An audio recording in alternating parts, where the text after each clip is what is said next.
اللہ تعالیٰ اور اس کے رسول حضرت محمد مصطفیٰ صلی اللہ علیہ وسلم نے حکم فرمایا ہے کہ بوڑھے انسانوں سے حسن سلوک سے پیش آؤ، خواہ وہ عورت ہو یا مرد، خواہ وہ رشتہ دار میں ماں باپ ہو یا غیر رشتہ دار، تب بھی ان کی عزت کیا کرو، اور ان کی عزت کرنے والوں کو اللہ تعالیٰ نے اجر و ثواب کا معاملہ بھی فرمایا ہے۔ لیکن اللہ پاک نے ایسے بزرگ، ایسے بوڑھے آدمی سے بہت زیادہ نفرت کرنے کا اظہار بھی فرمایا ہے کہ ہمارے پیارے نبی کریم صلی اللہ علیہ وسلم نے اس بوڑھے بزرگ آدمی جو یہ عمل کرے ان سے پناہ مانگی ہے، بلکہ آپ صلی اللہ علیہ وسلم نے 3 اور آدمیوں سے بھی پناہ مانگی ہے۔ وہ کون کون سے ایسے 4 انسان ہیں جن سے حضور اقدس صلی اللہ علیہ وسلم نے اپنی مبارک زبان سے پناہ مانگی ہے؟ بسم اللہ الرحمن الرحیم۔ السلام علیکم ورحمۃ اللہ۔ حضور اقدس صلی اللہ علیہ وسلم نے فرمایا، وہ کون سا بوڑھا آدمی ہے جس سے اللہ تعالیٰ سخت نفرت کرتا ہے؟ اللہ تعالیٰ نے انسان کی زندگی کو عام طور پر تقسیم کیا ہے، یعنی بچپن، لڑکپن، جوانی اور بڑھاپا۔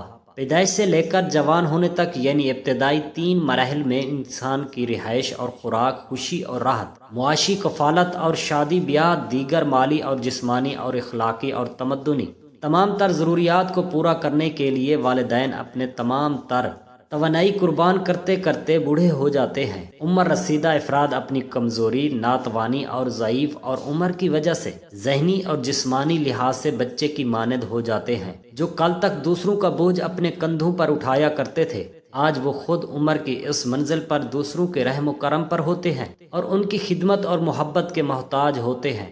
اسی لیے دین اسلام نے بوڑھوں کی عزت اور ان کے ساتھ حسن سلوک کرنے کا خاص حکم دیا ہے۔ حضرت انس رضی اللہ تعالی عنہ سے روایت کرتے ہیں کہ آپ صلی اللہ علیہ وسلم نے فرمایا، جو جوان کسی بوڑھے کی عمر رسیدگی کے باعث اس کی عزت کرتا ہے، اللہ تعالیٰ اس جوان کے لیے کسی کو مقرر فرما دیتا ہے جو اس کے بڑھاپے میں اس کی عزت کرے گا۔ حضرت سہل بن سعود رضی اللہ تعالی عنہ سے روایت ہے کہ نبی اکرم صلی اللہ علیہ وآلہ وصحبہ وسلم کی خدمت میں ایک پیالہ پیش کیا گیا تو آپ نے اس میں سے نوش فرمایا، اور آپ کے دائیں جانب ایک نوعمر لڑکا تھا اور بائیں جانب عمر رسیدہ حضرات تھے۔ تو حضور اقدس صلی اللہ علیہ وآلہ وصحبہ وسلم نے اس جوان لڑکے سے کہا، اے لڑکے، کیا تم اجازت دیتے ہو کہ میں یہ عمر رسیدہ لوگوں کو دے دوں؟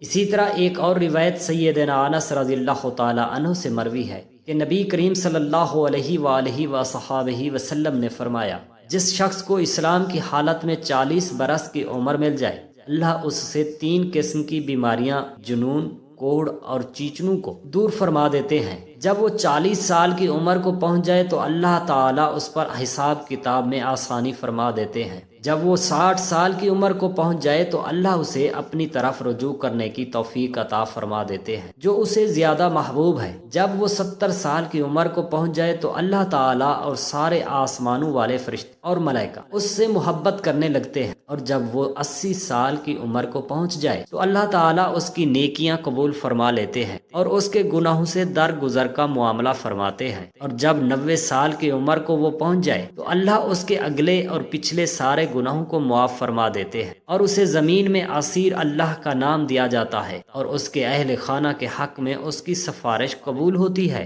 اب اس بات کا ذکر کرتے ہیں کہ حضور اقدس صلی اللہ علیہ وآلہ وصحبہ وسلم نے بڑھاپے سے پناہ کیوں مانگی؟ حضور اقدس صلی اللہ علیہ وآلہ وصحبہ وسلم اکثر دعا میں چند چیزوں سے پناہ مانگتے تھے، جیسا کہ سنن ابو داؤد میں حضرت ابو سعید خدری رضی اللہ تعالی عنہ سے روایت ہے کہ ایک دن آپ صلی اللہ علیہ وسلم مسجد میں تشریف فرما تھے تو ایک انصاری صحابی حضرت ابو امامہ کو مسجد میں بیٹھے ہوئے دیکھا۔ آپ صلی اللہ علیہ وسلم نے فرمایا، مفہوم یہ ہے کہ کیا بات ہے، تم اس وقت جب کسی نماز کا وقت نہیں ہے مسجد میں بیٹھے ہو؟ اس صحابی نے عرض کیا کہ مجھ پر قرضوں کا بہت بوجھ ہے اور فکروں نے مجھے غیر کر رکھا ہے۔ آپ صلی اللہ علیہ وآلہ وصحبہ وسلم نے فرمایا، میں تمہیں ایسا دعائیہ کلمہ نہ بتا دوں جس کے ذریعے دعا کرنے سے اللہ تعالیٰ تمہیں ساری فکروں سے نجات دے اور تمہارے قرضے بھی ادا کر دے؟ حضرت ابو امامہ رضی اللہ تعالی عنہ نے عرض کیا، یا رسول اللہ صلی اللہ علیہ وآلہ وصحبہ وسلم، ضرور بتا دیجئے۔ آپ صلی اللہ علیہ وسلم نے فرمایا کہ تم صبح شام یہ دعا اللہ تعالیٰ سے مانگا کرو، اے اللہ، میں تیری پناہ چاہتا ہوں فکر و غم اور سستی اور کاہلی سے، بزدلی اور کنجوسی سے، اور پناہ مانگتا ہوں قرض کے غالب آنے سے اور لوگوں کے دباؤ سے۔ حضرت ابو امامہ رضی اللہ تعالی عنہ فرماتے ہیں کہ میں نے رسول خدا صلی اللہ علیہ وسلم کے اس ہدایت پر عمل کیا تو اللہ تعالیٰ کے فضل و کرم سے میری ساری فکریں ختم ہو گئیں اور میرا قرض بھی ادا ہو گیا۔ اسی طرح صحیح بخاری اور مسلم میں حضرت عائشہ صدیقہ رضی اللہ تعالی عنہا سے روایت ہے کہ رسول خدا صلی اللہ علیہ وسلم یہ بھی دعا فرماتے تھے، مفہوم یہ ہے: اے اللہ، میں تیری پناہ مانگتا ہوں سستی اور کہلی سے اور انتہائی بڑھاپے سے، قرض کے بوجھ سے اور ہر گناہ سے۔ اے اللہ، میں تیری پناہ چاہتا ہوں دوزخ کے عذاب سے اور دوزخ کے فتنہ سے اور عذاب قبر سے اور دولت اور ثروت کے فتنے کے، مخلص اور محتاجی کے فتنے کے شر سے اور فتنے دجال کے شر سے۔ حضور اقدس صلی اللہ علیہ وسلم نے بڑھاپے سے پناہ مانگی ہے۔ اس سے مراد وہ 60 سال والا بڑھاپا نہیں، کیونکہ اس سے تو آپ صلی اللہ علیہ وسلم خود دوچار ہوئے تھے، بلکہ اس سے مراد وہ بڑھاپا ہے جس کو ارذل عمر کہا جاتا ہے، جس میں آدمی بالکل بے بس اور لاچار ہو جاتا ہے اور آدمی کی برے بھلے کی تمیز بھی ختم ہو جاتی ہے، جس میں انسان اکثر اپنے حواس کھو بیٹھتا ہے، اس کے اعضاء کمزور ہو جاتے ہیں، جس کی وجہ سے نہ وہ اللہ کی عبادت کر سکتا ہے اور نہ ہی وہ اپنے گھر والوں کو کوئی فائدہ پہنچا سکتا ہے۔ تو اس بڑھاپے سے آپ صلی اللہ علیہ وآلہ وسلم نے پناہ مانگی ہے۔ اس کا یہ مطلب نہیں کہ اللہ تعالیٰ بوڑھے لوگوں سے نفرت کرتا ہے، لیکن ہاں، اس کے علاوہ ایک ایسا بوڑھا شخص بھی ہے جس سے اللہ تعالیٰ نفرت فرماتے ہیں، اور حدیث میں اس کا تذکرہ بھی ہے۔ حضرت ابو ہریرہ رضی اللہ تعالی عنہ سے مروی ہے کہ بے شک رسول خدا صلی اللہ علیہ وآلہ وسلم نے فرمایا، 4 آدمی ایسے ہیں جن سے اللہ کو نفرت ہے۔ نمبر 1، قسمیں اٹھا اٹھا کر مال فروخت کرنے والا۔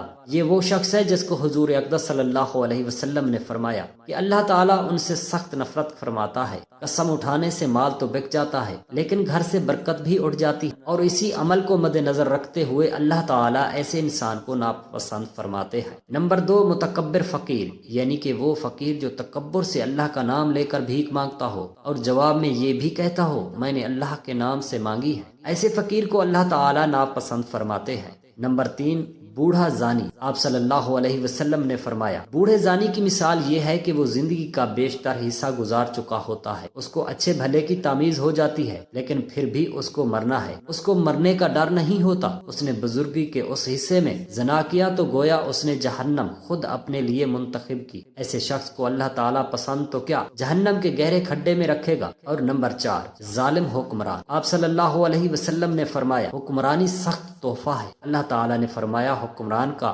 اس منصب کے ساتھ انصاف کرنا چاہیے، یعنی کمزوروں پر رحم کرے، انصاف کے ساتھ چلے اور اپنے غصے کو حکمرانی منصب میں شامل نہ کرے، اور اپنے ارد گرد اپنی عوام کا خیال رکھے۔ اگر ایسا نہ کیا گیا تو اللہ تعالیٰ نے حکم فرمایا ہے کہ اس حکمران کو جہنم میں سولی پر لٹکا ہوگا۔ مفہوم بوڑھے زانی کی، یعنی جو بوڑھا زانی عورت ہو یا مرد جس سے اللہ تعالیٰ کو نفرت ہے۔ بڑھاپے میں زنا کرنے کا مطلب یہ ہے کہ اس کا مزاج بہت بگڑا ہوا ہے اور اس کا دل اللہ تعالیٰ کے خوف سے بالکل خالی ہے۔ اہل علم نے لکھا ہے کہ زنا کے اسباب اور محرکات عموماً شباب، حرارت، غریزہ، قلت و معرفت، قلب و شہوت، ضعف و عقل اور کم عمری ہے۔ یہ تمام اسباب محرکات بڑھاپے میں ختم ہو جاتے ہیں۔ لمبی عمر اور متعدد تجربات کے حصول سے انسان کی عقل کامل ہو جاتی ہے، اس میں جماع کے اسباب اور عورتوں کی شہوت کم پڑ جاتی ہے، اور بچی کھچی شہوت کو پورا کرنے کے لیے اس کے پاس حلال ذرائع موجود ہوتے ہیں۔ لہٰذا اب اگر وہ زنا کرتا ہے تو اس کا مطلب صرف یہی ہے کہ وہ ہٹ دھرم ہے، اس کے اندر ڈر الہی نام کی کوئی چیز نہیں ہے۔ اس کے علاوہ بھی حضور اقدس صلی اللہ علیہ وآلہ وسلم نے مختلف چیزوں سے پناہ مانگی ہے۔ حضرت ابو ہریرہ رضی اللہ تعالی عنہ سے روایت ہے کہ رسول خدا صلی اللہ علیہ وآلہ وصحبہ وسلم نے فرمایا، مفہوم یہ ہے کہ اللہ کی پناہ مانگو